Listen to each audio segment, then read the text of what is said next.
Selamat datang di channel kami, jangan lupa like dan subscribe channel di bawah ini.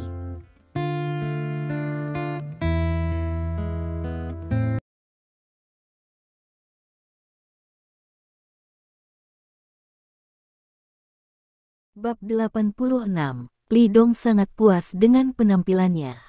Selanjutnya saya akan memotong sepatunya terlebih dahulu, lalu saya akan mencabut pisaunya.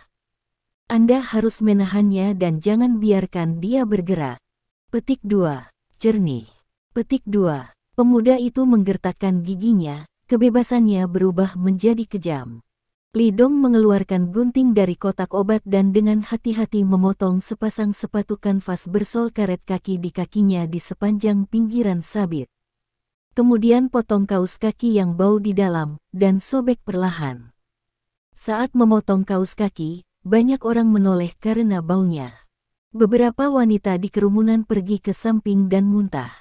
Lin Yuro mau tidak mau menutupi hidungnya, baunya benar-benar terlalu besar. Namun, Li Dong tidak menyadarinya, dan fokus pada pekerjaan yang ada. Segera, Li Dong melepaskan beban sepatu dan kaus kaki. Luka di kaki pria paruh baya yang terluka itu terlihat jelas di depan semua orang, terlihat mengejutkan. Bilah sabit yang tajam hampir tertanam di daging, dan darah mengalir di sepanjang permukaan bilah seolah-olah tidak bisa dihentikan. Li Dong buru-buru mendisinfeksi jarum perak, dan kemudian menusukkan jarum pada titik akupuntur di telapak kaki orang yang terluka tanpa ragu-ragu. Ini menakjubkan. Ketika jarum jatuh, darah yang mengalir, berhenti perlahan, dan akhirnya berhenti mengalir. Adegan ini jatuh di mata orang banyak di sekitarnya, dan tiba-tiba semburan seru. Luar biasa. Dalam hati semua orang, ada kekaguman instan untuk Li Dong. Pemuda tampan ini benar-benar seorang dokter yang jenius. Li Dong menghentikan pendarahannya, bahkan jika dia tidak bisa disembuhkan, pria paruh baya itu tidak akan mati karena kehilangan banyak darah. Kemudian Li Dong memasukkan jarum lagi. Efek dari jarum ini adalah efek melumpuhkan, mengurangi rasa sakit yang terluka. Setelah melakukan ini, dia berkata kepada pemuda itu, "Oke, sekarang kamu pegang dia dengan kuat, aku akan menghunus pisau." Petik 2. Ayo. Pria muda itu menekan kaki pria paruh baya itu dan berkata dengan suara yang dalam. Li Dong mengangguk, dan perlahan menyentuh bilah tangannya. Tepat ketika tangannya menyentuh bilahnya, tubuh pria paruh baya itu tiba-tiba bergetar, dan kemudian dia menggertakkan giginya, kakinya gemetar tanpa henti. Pada saat ini, bahkan embusan angin menerpa pisau di kakinya, itu bisa membawa rasa sakit di hati. Meskipun jarum Li Dong memiliki efek melumpuhkan, efeknya sangat terbatas, dan tidak dapat sepenuhnya menghilangkan rasa sakit. Tidak ada bandingannya dengan jarum anestesi. Tentu kelebihannya tidak ada efek samping. Wajah Li Dong jarang menjadi sedikit serius. Dia diam-diam menggerakkan kekuatannya, dan kemudian menariknya kembali dengan tiba-tiba. Tertawa, saat bilahnya ditarik keluar, panah darah menyembur keluar seketika. Darah memercik langsung ke tubuh dan wajah Li Dong, tampak seperti bunga merah yang mekar penuh. Apa? Pisau dicabut, dan rasa sakitnya tak terlukiskan. Bagaimanapun, wajah pria paruh baya itu langsung terdistorsi. Rasa sakit yang hebat mengikis sarafnya, menyebabkan dia mengeluarkan suara melolong serak sejauh 7 mil. Ketika kerumunan di sekitarnya mendengar tangisan ini dan melihat wajahnya yang terdistorsi, mereka tidak bisa menahan tubuh mereka gemetar, dan tidak bisa menahan diri untuk mengepalkan tinju mereka. Banyak orang bahkan menutup mata atau menoleh ke samping, tidak menonton adegan ini. Mengerikan. Pemuda berpenampilan jujur itu tiba-tiba merasa kedinginan saat melihat reaksi pria paruh baya itu. Wajahnya berubah, dan dia bereaksi setelah beberapa saat, dan dengan cepat menekan paha orang yang terluka yang berjuang mati-matian. Melihat dia sedang berjuang, beberapa pekerja juga bereaksi dan buru-buru datang untuk membantu menahannya. Dengan cara ini, tubuh orang yang terluka dapat diperbaiki. Setelah kaki pria paruh baya itu tidak bisa bergoyang secara acak, jari-jari Li Dong menembus kulit lukanya. Dengan sedikit gerakan, dia tahu bahwa meridian di telapak kaki telah terputus oleh pisau tajam. Mendeteksi hasil seperti itu, Li Dong terkejut. Hasil yang paling dia khawatirkan masih terjadi. Hasil ini adalah hasil terburuk yang dia harapkan. Meridian terputus, yang berarti bahwa bahkan jika pria paruh baya dikirim ke rumah sakit, itu hanya jahitan sederhana pada luka. Bahkan jika meridian disambung, tingkat rumah sakit Donghai tidak akan pernah dapat dipulihkan sepenuhnya.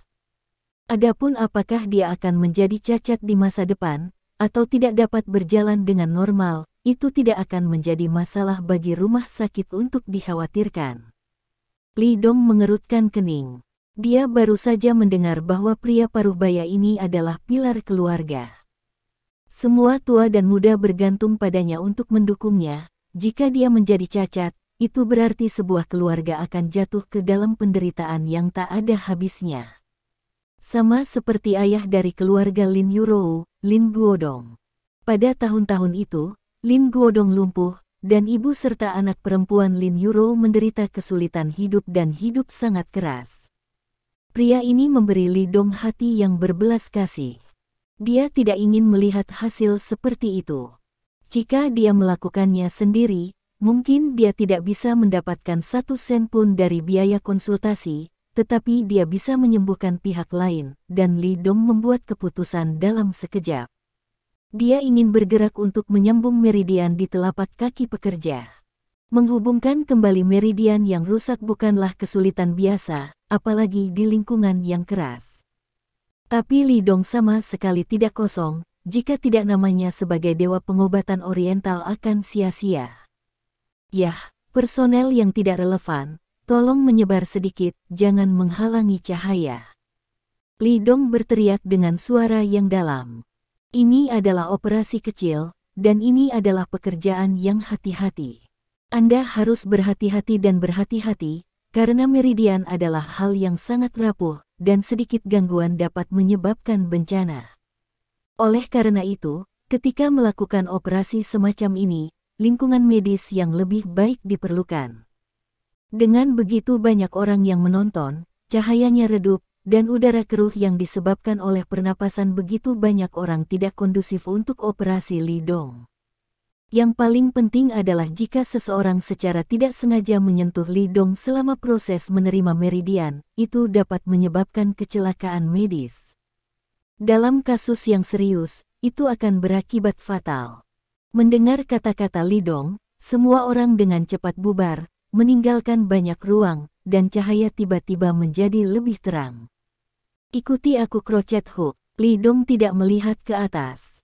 Apa itu rajutan? Saat berikutnya, suara seorang gadis yang dikenalnya terdengar. Li Dong melihat ke belakang dan melihat wajah cantik Lin Yurou. Dia menundukkan kepalanya, dengan cemas mencari sesuatu di kotak medis. Ini rajutan. Petik 2. Li Dong berjalan mendekat dan mengeluarkan jarum perak dengan pengait tajam di bagian depan dari tas jarum perak di kotak medis. Aku akan mendisinfeksimu. Petik 2. Lin Yurou mengambil jahitan rajutan dari tangan Li Dong yang berlumuran darah dan menyekanya dengan kapas ALK 0H0L. Gerakannya tidak mahir, bahkan sangat mudah, tapi ini sudah cukup. Terima kasih. Petik 2. Li Dong mengambil jarum perak yang sudah disterilkan dan melanjutkan, ini satu lagi. Petik 2. Bab 87. Lin Yurou menjawab, dan kemudian mengambil kait rajutan untuk disinfeksi. Kau akan menyembuhkannya, kan? Lin Yurou menyerahkan jarum rajut steril kedua dan bertanya dengan suara rendah. Perhatikan baik-baik, matanya merah, menatap pria paruh baya itu, penuh kesusahan. Karena dia melihat betapa menyakitkannya orang yang terluka, dan ketika dia memikirkan kecacatan yang terluka yang menyebabkan keluarganya mendapat masalah, Lin Yurou memikirkan keluarganya sendiri. Bagaimana mirip, karena itu, dia sangat berharap Li Dong bisa menyembuhkan pekerja itu. Aku akan melakukan yang terbaik. Petik 2. Li Dong mengambil rajutan dengan ekspresi serius di wajahnya.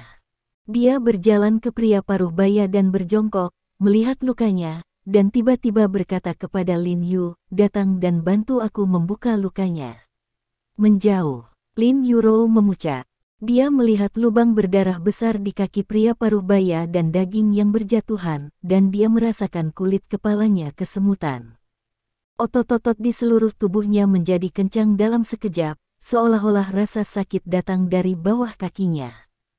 Rasanya sakit hanya dengan melihatnya.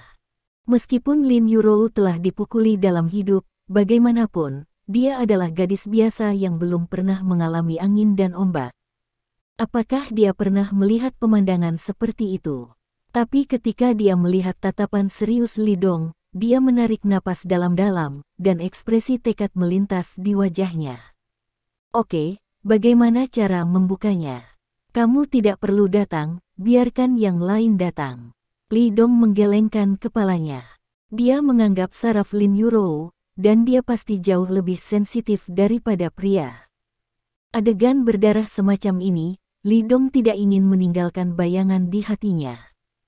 Tidak masalah, aku bisa. Lin Yurou berkata dengan pasti.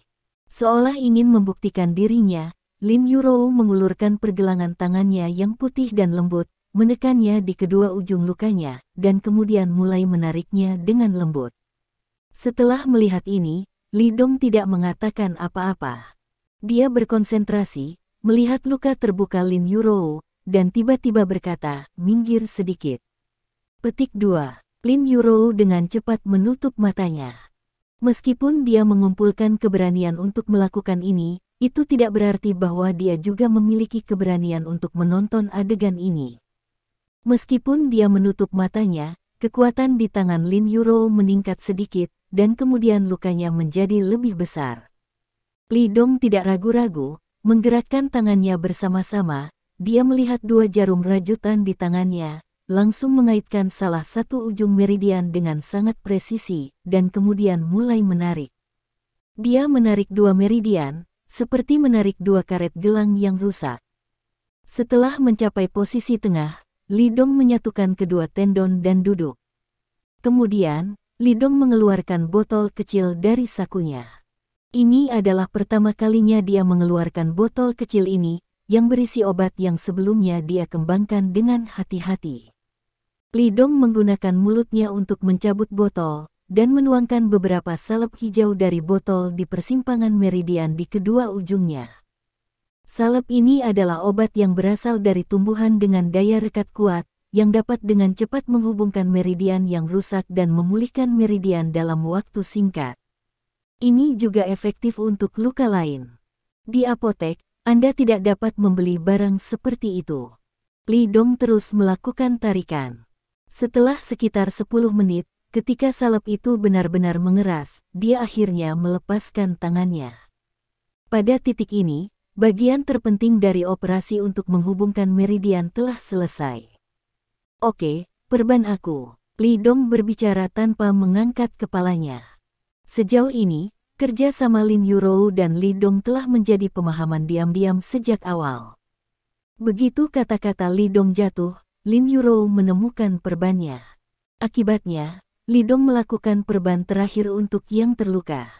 Ketika semuanya selesai, Li Dong menghela nafas lega dan berkata kepada para pekerja yang telah menekan pria paruh baya itu, "Oke, lepaskan." Ketika kata-kata itu jatuh, para pekerja melepaskan tangan mereka, dan pemuda di antara mereka terkejut dan berkata, "Paman, saya baik-baik saja." "Ya, tidak apa-apa." Petik 2. Li Dong mengangguk dan berkata sambil tersenyum, "Saya telah membantunya mengambil meridian di telapak kakinya. Saya akan mengirimnya ke rumah sakit nanti. Anda dapat mengirim seseorang untuk mengurusnya." "Oke." Petik 2. Pria muda itu setuju, tetapi setelah memikirkannya, dia bertanya, "Saya sudah menghubungkan meridian, jadi saya tidak perlu pergi ke rumah sakit." Sederhananya, menurutnya, pergi ke rumah sakit berarti menghabiskan uang. Bagi pekerja migran seperti mereka, sangat menyedihkan menghabiskan 8.000 yuan. Jika mereka tidak dapat menghabiskan uang, mereka pasti tidak akan menghabiskan sedikit, dan uang hasil jerih payah yang diperoleh digunakan untuk menghidupi keluarga. Kamu harus pergi. Dia seperti ini. Rumah sakit adalah tempat terbaik untuk memulihkan diri. Meskipun aku melakukan operasi untuknya, lukanya perlu didesinfeksi pada tahap selanjutnya. Kondisi di rumah sakit lebih baik, jadi kamu bisa yakinlah. Petik 2. Li Dong berkata dengan ekspresi serius, jika tidak, jika peradangan terjadi, itu bukan lelucon. Petik 2. Tidak bisakah kita memulihkan diri di tempat tinggal kita? Jangan pergi ke rumah sakit. Pria muda itu melirik pria paruh baya itu, akan menghabiskan banyak uang untuk pergi ke rumah sakit.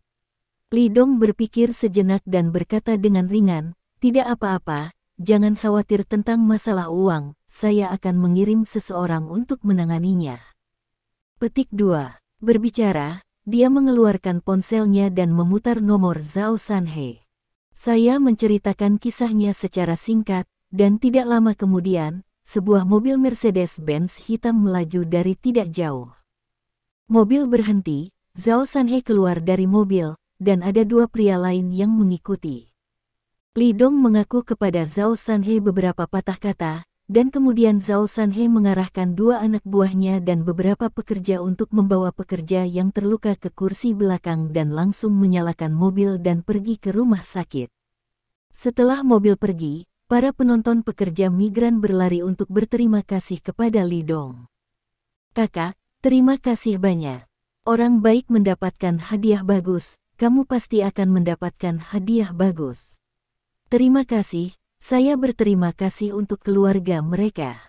Li Dong melihat wajah tersenyum yang tulus dan jujur, dan dia merasa nyaman untuk sementara waktu. Menurutnya, beberapa hal tidak bisa dibeli dengan uang. Para pekerja migran itu kembali mengucapkan terima kasih, lalu mereka bubar. Ini adalah lokasi konstruksi. Sekarang setelah yang terluka telah ditangani, mereka akan terus bekerja. Kamu terlalu baik. Petik 2. Lin Yurou menatap Li Dong, matanya yang indah dipenuhi dengan warna-warna cerah, kamu bisa menyembuhkan lukanya dengan sangat parah. Petik 2. Dia benar-benar bangga dengan Li Dong dari hati. Kali ini, Li Dong tidak hanya menyembuhkan kaki pekerja, tetapi juga menyelamatkan sebuah keluarga. Inilah pahlawan yang sebenarnya. Hehe, bukan apa-apa. Sebagai perbandingan, kaki ayahmu lebih serius dari ini. Petik 2. Li Dong tersenyum. Lin Yurou tiba-tiba menunjuk ke wajah Li Dong dan tersenyum, kamu lihat wajahmu kotor, pergi dan cuci. Li Dong tahu ada noda darah di wajahnya, dan melihat ada keran di luar kantor, jadi dia berjalan dan menyalakan keran untuk mencuci muka dan tangannya serta membersihkan noda darah di pakaiannya. Bab 88. Lebih baik kau buka bajumu, aku akan membantumu mencucinya, kamu tidak akan bisa mencucinya ketika kamu memakainya seperti ini. Lin Yurou buru-buru berkata setelah melihat ini dia melihat pakaian itu masih ada di Li Dong dan ingin membersihkan noda darahnya, namun pakaiannya sudah basah dan noda darahnya tidak bisa dibersihkan. Tidak apa-apa, bilas saja, kembali dan ganti yang lain. Petik 2. Li Dong menolak, bagaimana dia bisa membiarkan Lin Yurou mencuci pakaiannya. Tidak apa-apa, kamu tidak terlihat bagus dengan cara ini. Lin Yurou bersikeras membantunya mencuci pakaiannya. Li Dong berpikir sejenak dan mengangguk, baiklah kalau begitu. Petik 2. Kemudian dia melepas pakaiannya dan menyerahkannya kepada Lin Yurou. Li Dong yang melepas bajunya langsung menunjukkan sosok dengan rasio emas. Sosok Li Dong sangat bagus, kulitnya perunggu, otot-ototnya tidak terlalu berlebihan, tetapi setiap ototnya pas, seperti patung Yunani. Fitur wajah terdefinisi dengan baik dan dalam, setampan pisau, dan seluruh orang samar-samar memancarkan semacam raja yang agung. Lin Yurou hanya melirik wajahnya yang cantik dan sedikit tersipu, tidak berani melihat lebih jauh. Ketika wanita lain yang lewat melihat sosok Li Dong, mereka tidak bisa membantu tetapi sering mengalihkan pandangan mereka. Ini sangat menarik. Ah, apa kau Lin Yurou? Pada saat ini, suara yang sangat terkejut datang. Kemudian, Saya melihat seorang pria muda dengan pakaian formal dan kacamata kawat emas datang dengan cepat. Dengan keterkejutan di matanya, dia menatap lurus ke arah Lin Yurou. Lin Yurou balas menatapnya, sedikit bingung. Kamu adalah... Oh, ini aku Zhou Qiang, tidakkah kamu ingat aku? Aku satu kelas denganmu di perguruan tinggi. Pemuda itu tersenyum. Dia menatap Lin Yurou dengan tidak hati-hati, matanya penuh kejutan. Oh, ini kamu, halo. Lin Yurou menyapa dengan ringan. Orang ini memang teman sekelas dengannya, tetapi selama seluruh masa kuliah, dia tidak mengatakan 10 kalimat satu sama lain dan tidak mengenalnya.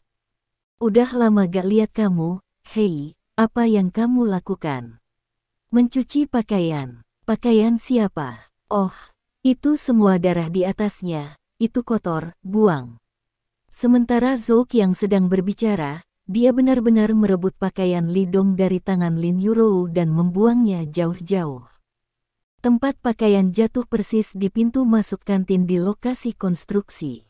Terkunci, pakaian mengerang kesakitan, dan dayung nasi di tanah berhamburan kemana-mana, seolah-olah seseorang telah melemparkan sepotong gula ke dalam semangkuk susu kedelai. Lin Yurou terkejut. Kemudian wajah cantik itu memerah karena marah, dan dia berteriak dengan marah, "Apa yang kamu lakukan? Siapa yang menyuruhmu membuang pakaianmu? Mengapa kamu membuang pakaian orang lain?" Orang ini benar-benar gila. Dia berteriak dengan marah dan hendak berlari untuk mengambil pakaian itu, tetapi Li Dong meraih lengannya. Hal semacam ini harus membiarkan dia melakukannya. Petik 2. Li Dong menatap Zhou Qiang sambil tersenyum, dan berkata ringan. Siapa yang membuat kesalahan akan dihukum, dan siapapun yang kehilangan pakaian akan mengambilnya. Pihak lain membuang pakaian itu, mengapa Lin Yurou harus mengambilnya?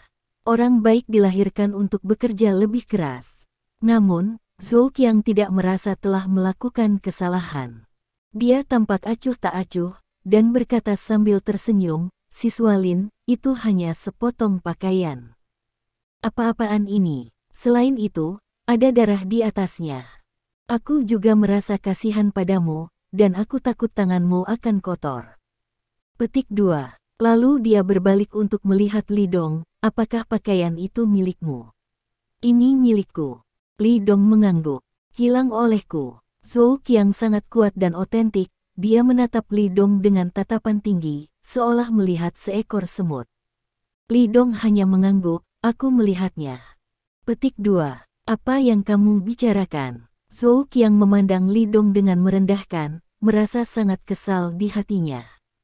Sangat sederhana, karena pria lusuh ini memiliki hubungan yang tidak biasa dengan Lin Yurou. Kalau tidak, mengapa Lin Yurou membantunya mencuci pakaiannya?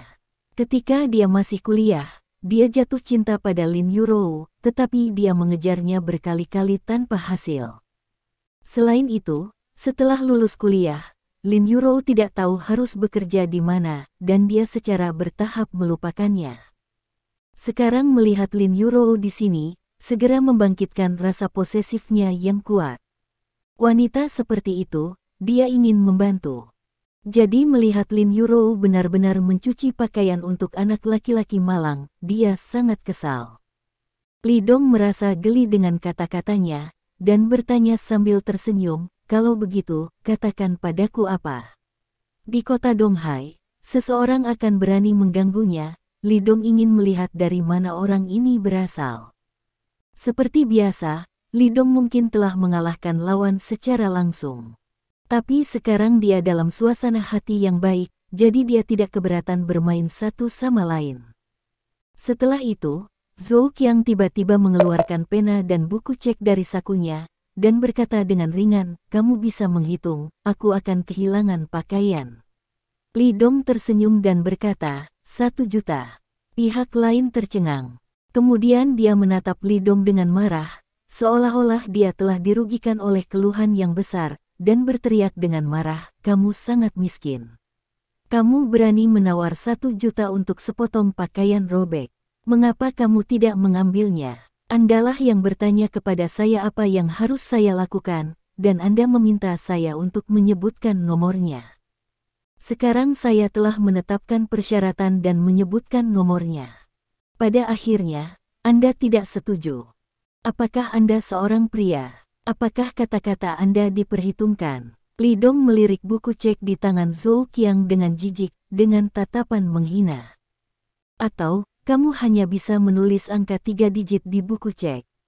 Kamu harus meminta 100 yuan kepada orang tuamu. Kentut, Zhou Qiang kesal dengan kata-kata ini.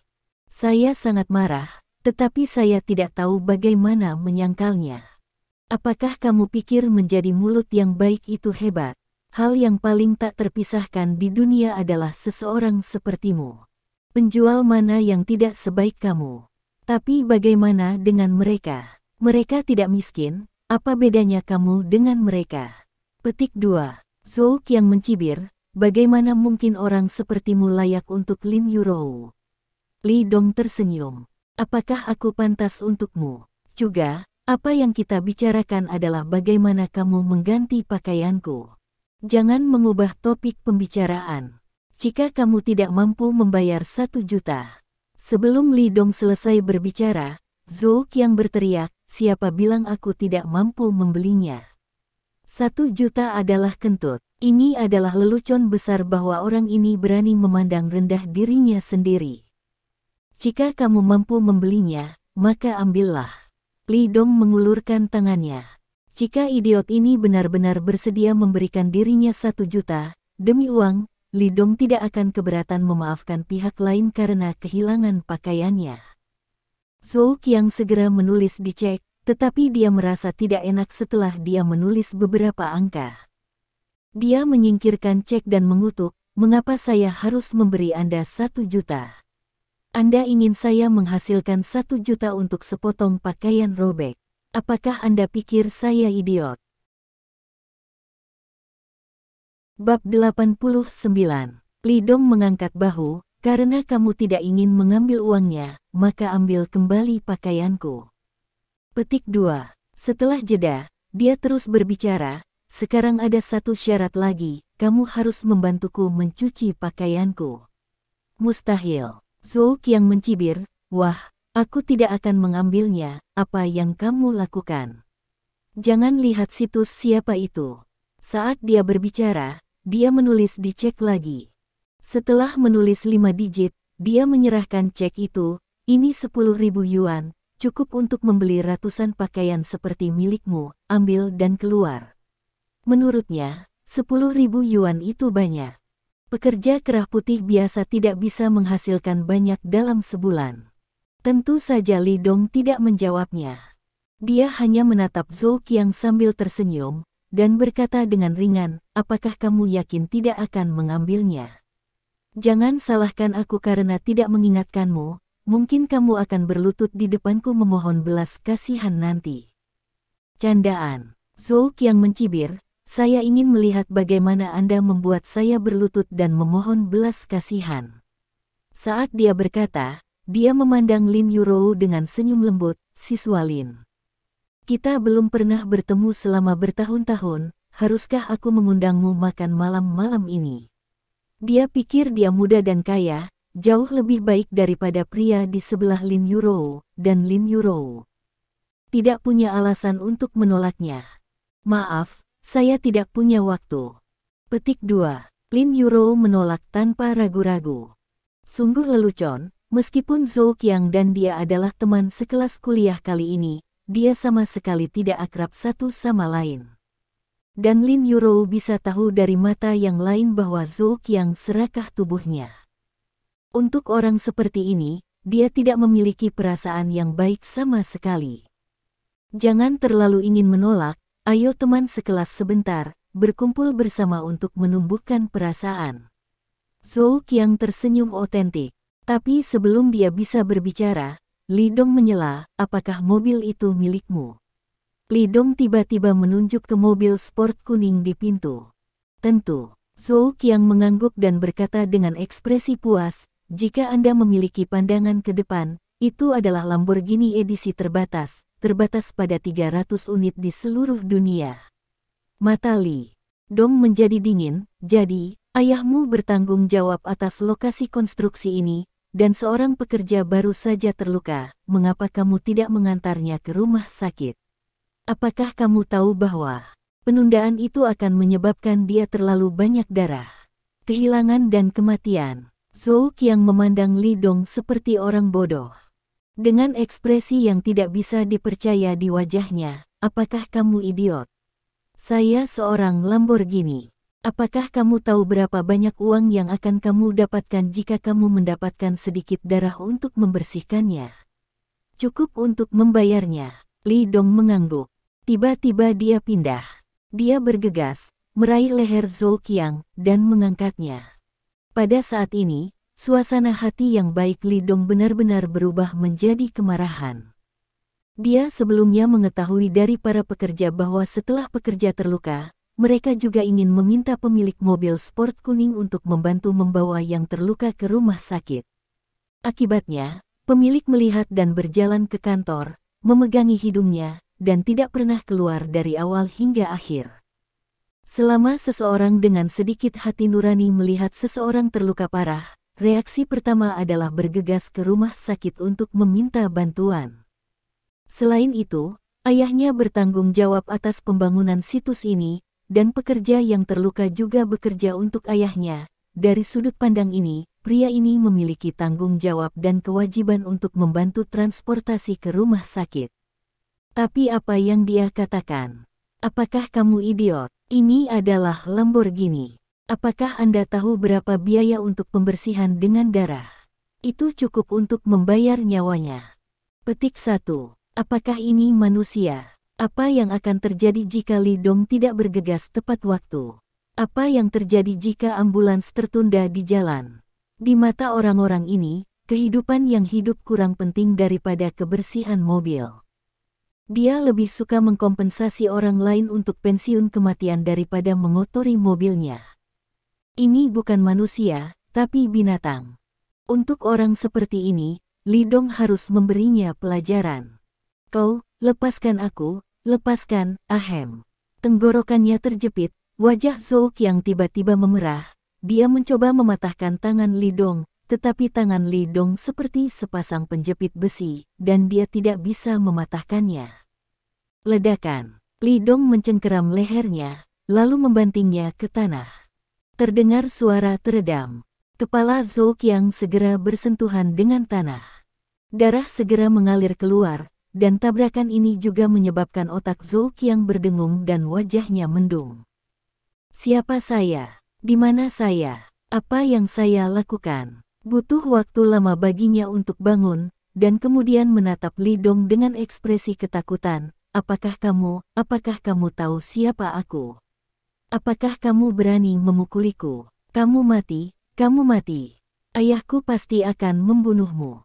Petik 2. Li Dong melingkarkan tangannya di dadanya dan berkata dengan ringan, benarkah? Kalau begitu aku akan menunggu di sini, panggil ayahmu. Oke, kamu tunggu. Petik 2. Zhou Qiang mengeluarkan ponselnya dan menelepon. Lin Yurou melihat tindakan Li Dong dan tidak mengatakan apapun untuk menghentikannya, tetapi malah merasa bahwa Zhou Qiang harus dihukum kali ini. Ini bukan manusia. Dia justru mengabaikan kehidupan, dan hidupnya tidak sepenting kebersihan mobilnya. Orang seperti ini adalah sampah yang layak. Selain itu, pihak lain benar-benar memikirkannya, dan Lin Yurou bahkan tidak ingin bersyafaat untuknya. Segera, di dalam lokasi konstruksi, beberapa orang yang mengenakan topi keras berjalan keluar dengan cepat. Itu adalah beberapa pria paruhbaya, berjalan cepat, dengan aura menarik saat mereka berjalan. Siapa yang berani memukul anakku? Dengan teriakan marah, orang-orang ini mendatangi Li Dong. Ayah, minta seseorang untuk menangkapnya. Dia berani memukulku, aku ingin membunuhnya. Zhou Qiang menunjuk Li Dongdao dengan ekspresi pahit di wajahnya. Brengsek, siapa kamu? Berani memukul anakku? Li Dong berbalik perlahan, matanya acuh tak acuh. Salah satunya, setelah melihat wajah Li Dong dengan jelas, pupil matanya tiba-tiba mengecil, dan wajahnya ngeri dan berkata, kamu. Li Dong saling memandang dan langsung mengenalinya. Orang ini secara mengejutkan adalah salah satu mitra grup Lin. Jika Li Dong ingat dengan benar, namanya adalah Zhou Jianyang. Kemudian dia melihat Lin Yurou lagi, dan kemudian melihat pemandangan di depannya. Hati Zhou Jianyang dingin selama setengah tahun. Tidak ada keraguan bahwa putranya berkonflik satu sama lain. Apakah dia putramu? Li Dong bertanya ringan. Ya, Tuan Li, Presiden Lin, saya tidak tahu bagaimana anjing itu menyinggung Anda. Saya di sini untuk melakukan pembayaran untuknya. Petik 2. Zhou Jianyang menyeka keringat dingin dan membungkuk. Tindakannya mengejutkan wajah beberapa orang yang mengikuti dan Zhou Qiang. Apa situasinya? Terutama Zhou Qiang, seluruh orang tercengang. Dia menatap Lin Yurou dengan tidak percaya. Jika dia mendengar dengan benar barusan, ayahnya memanggilnya Kepala Lin. Dan orang itu, Tuan Li. Ayah, brengsek, kamu diam. Zhou Jianyang meraung dengan marah.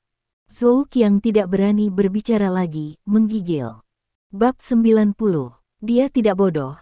Ketika ayahnya keluar dan melihat perubahan sikapnya, hatinya menjadi dingin untuk sementara waktu. Tidak ada keraguan bahwa Lin Yurou pasti memiliki banyak latar belakang dengan pria yang mengalahkan dirinya sendiri ini. Baru saja, orang-orang hampir terbunuh di luar sini, tahukah kamu? Li Dong bertanya dengan ringan. Zhou Jianyang terkejut sejenak, dan buru-buru berkata, saya sedang sibuk di dalam lokasi konstruksi sekarang. Saya benar-benar tidak tahu apa yang terjadi di luar sini. Li Dong mengangguk, dan kemudian mengatakan masalah itu lagi. Pada saat yang sama, dia juga memberitahu Zhou Qiang tentang membuang pakaiannya dan ingin terlibat dengan Lin Yurou. Mendengar Li Dong selesai berbicara, hati Zhou Jianyang menjadi lebih dingin. Hal pertama boleh dikatakan, hal terakhir, ini menyentuh sisi berlawanan dari sisi lawan. Sekarang, apa yang harus kamu katakan? Li Dong tampak acuh tak acuh. Berdebar, tidak ragu-ragu. Zhou Jianyang langsung berlutut. Ini salahku, anak baptisku tidak ada hubungannya. Biarkan penjahat ini bertabrakan dengan Tuan Li dan Tuan Lin. Maafkan aku, maafkan aku. Setelah kejadian terakhir, Zhou Jianyang secara khusus menanyakan informasi Li Dong. Dia tidak menanyakan hal lain, tetapi dia tahu bahwa orang ini adalah kakak tertua Zhao Sanhe. Dan Lin Yurou, yang memiliki hubungan baik dengannya, curiga terhadap wanita itu. Dan sekarang, putranya benar-benar berusaha menyingkirkan wanita saudara Zhao Sanhe. Bukankah ini mencari kematian? Bukan kamu, itu dia. Aku ingin dia memberiku penjelasan, kata Li Dong ringan. Nizi, tidakkah kamu bergegas dan meminta maaf kepada Tuan Li? Zhou Jianyang meraung pada Zhou Qiang. Dia tidak sabar untuk menamparkan anjing yang tidak kompeten ini sampai mati dengan tamparan. Sukses tidak cukup, dan kegagalan lebih dari kegagalan, jadi saya akan menyebabkan masalah untuk diri saya sendiri di luar. Jika masalah ini tidak terpecahkan kali ini, saya khawatir perusahaan grupnya akan selesai. Zhou Qiang ketakutan. Bahkan ayahnya justru berlutut di depan lawan. Latar belakangnya mungkin lebih menakutkan dari yang saya kira. Berdebar, tanpa ragu, dia juga langsung berlutut. Kemudian mulai menamparkan dirinya sendiri. Bang-bang, setiap kali saya bekerja keras, saya segera memukul diri saya menjadi kepala babi. Aku yang salah, ini salahku, aku tidak punya mata. Teman sekelas Lin, Tuan Li, tolong maafkan aku tidak akan berani lagi. Lin Yurou tidak bisa membantu tetapi merasa sedikit berbelas kasih ketika dia melihatnya. Lagi pula, berbicara tentang itu, dia dan satu sama lain dianggap teman sekelas, dan dia masih peduli dengan persahabatan ini. Atau, lupakan saja. Lin Yurou berbisik pada Li Dong. Kemarahan Li Dong menghilang saat ini, dan dia mengangguk. Aku ingin mengungkap masalah ini, ya, kamu bisa melakukan sesuatu. Li Dong berkata kepada Zhou Qiang. Kamu bilang, selama aku bisa, aku akan melakukannya. Zhou Qiang berkata dengan cepat. Dia tidak pernah menyangka bahwa kontol malang yang dia pandang rendah itu begitu menakutkan, dan dia sangat menyesalinya. Jika dia tahu ini, dia tidak akan memprovokasi Lin Yurou. Pekerja yang terluka sekarang ada di rumah sakit. Pergi untuk berbelasungkawa. Juga, kamu harus meminta maaf dan memberi kompensasi padanya. Kamu tidak perlu terlalu banyak uang. 1 juta akan cukup. Bisakah itu dilakukan? Li Dong berkata dengan tenang. Ya, saya akan melakukannya. Zhou Qiang mengangguk berulang kali. Melihat pihak lain setuju, Li Dong tidak lagi mempermalukan mereka.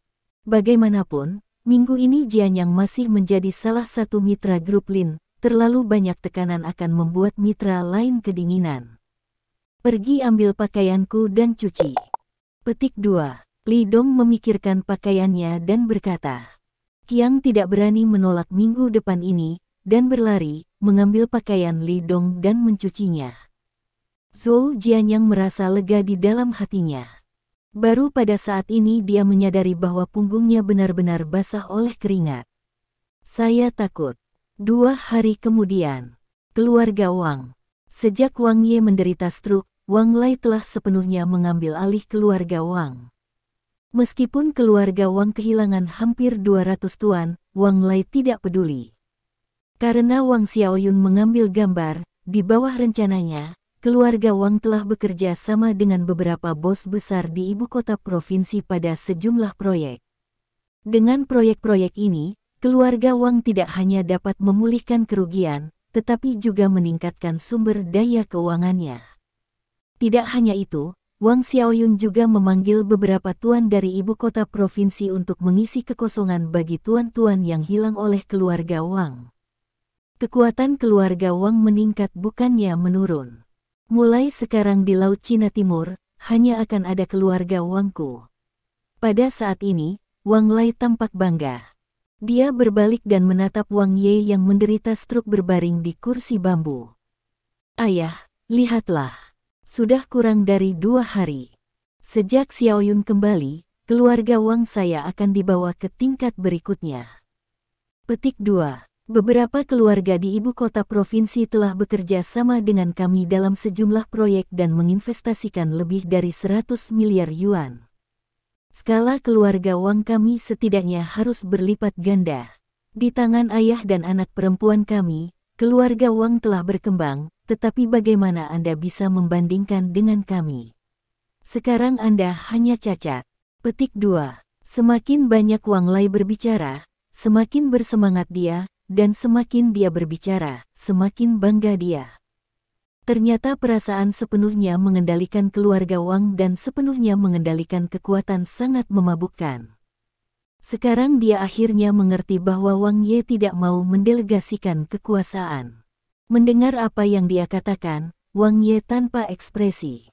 Dia tidak bisa berbicara, ketika dia sedang emosi, separuh wajahnya akan gemetar, dan satu-satunya tangan yang bisa dia gunakan bahkan tidak bisa memegang sumpit dengan aman.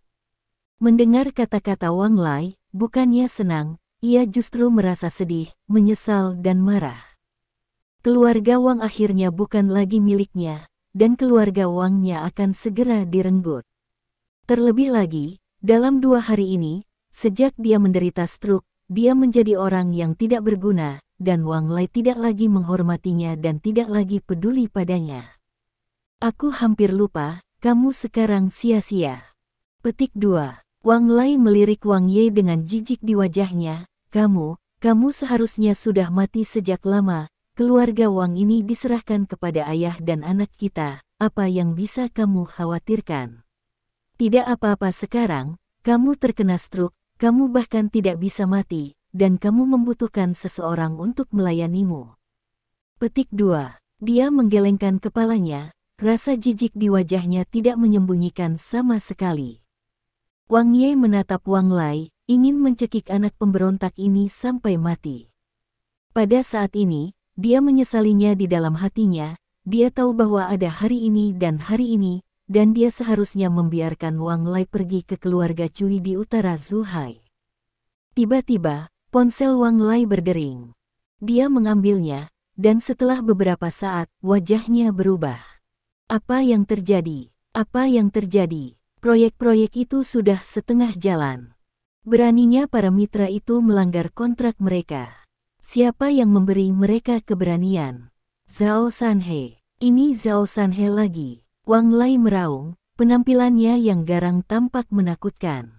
Baru saja, dia menerima berita bahwa semua mitra dalam lusinan proyek yang sedang berlangsung di keluarga Wang telah langsung merobek kontrak, menyebabkan proyek-proyek itu tidak dapat dilanjutkan. Akibatnya, kerugian keluarga Wang diperkirakan mencapai puluhan miliar. Dan Zhao Sanhe lah yang menyebabkan semua ini. Pada saat ini, dia memiliki hati yang membunuh. Wang Lai tiba-tiba menoleh dan melihat Wang Ye menatapnya. Tanpa ragu-ragu, dia menamparkan tangannya. Terima kasih. Sampai jumpa di bab selanjutnya.